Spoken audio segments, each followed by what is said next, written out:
Hello everyone. In this video, I'll show you how to deposit a check on Cash App. Let's get started. First, open the Cash App on your device. Navigate to the Balance section by tapping on the icon located in the bottom left corner. Once you're in the Balance section, look for the option labelled Recurring Deposits. Next, enable the Auto Add Cash feature. Doing this will redirect you to a page where you need to provide some information. Here, you can set up the frequency of your recurring deposit. For example, you can choose monthly deposits or any other schedule that works for you.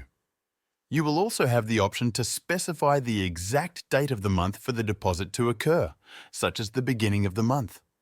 After that, decide on the amount you want to deposit regularly. During this setup, you might be prompted to add a card. If you don't have a card or prefer not to add one at this moment, you can skip this step and continue.